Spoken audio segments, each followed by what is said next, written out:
అలాగే kapalbhati is the brain wash అని చెప్తాం.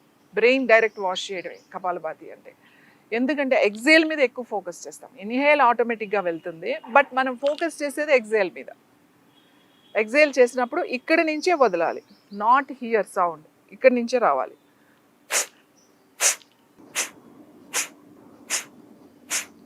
జలుబు చేస్తే మనం ఈ ముక్కు క్లీన్ చేసుకోవడానికి ఏం చేసినాం అదేనండి కపాలభాతి.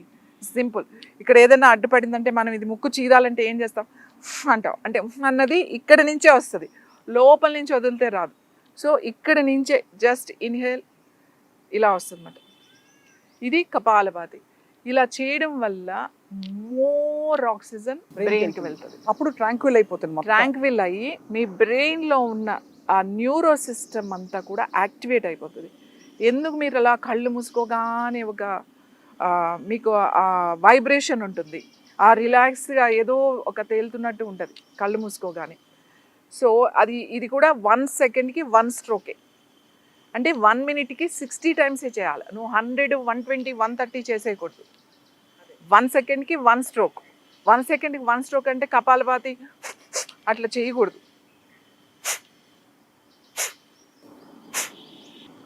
అలా చేస్తూ వెళ్తాం. ఇక్కడ 2 జరుగుతున్నాయి. ఒకటి అబ్డామిన్, ఎవ్రీ టైమ్ అబ్డామిన్ లోపలికి ఫోర్స్గా వెళ్తుంది లోపలికి. సో ఏమన్నా గ్యాస్ అది కూడా ఉంటే అది కూడా రిలీజ్ అవుతుంది. పొట్ట దగ్గర ఫ్యాట్ బాగా తగ్గుతుంది. ఈ పొట్ట ఎప్పుడైతే ఫోర్స్ వెళ్ళిందో ఈ డయాఫ్రమ్ కూడా ఇలా వెళ్ళడం వల్ల మనకు మోర్ ఆక్సిజన్ బ్రెయిన్కి వెళ్తుంది. బ్రెయిన్ రిలాక్స్ అవుతుంది, నర్వ్స్ అన్ని రిలాక్స్ అవుతాయి. మీకు ఆ వైబ్రేషన్, ఆ క్లెన్జింగ్ అనేది ఇక్కడ అవుతుంది అన్నమాట. ఈ క్లెన్జింగ్ కపాలభాతి అంటే చాలా, అందుకే చాలా బ్రెయిన్ వాష్ అని చెప్పేస్తాం. బ్రెయిన్ వాష్ అంటే ఎలా చేయాలంటే కపాలభాతి చేస్తే బ్రెయిన్ వాష్ అయిపోయింది అంటే మీకు అవసరమైన ఆలోచనలు, అనవసరమైనవి ఏవైతే ఉన్నాయో టాక్సిన్స్ అన్నీ కూడా బయటకు వచ్చేస్తాయి.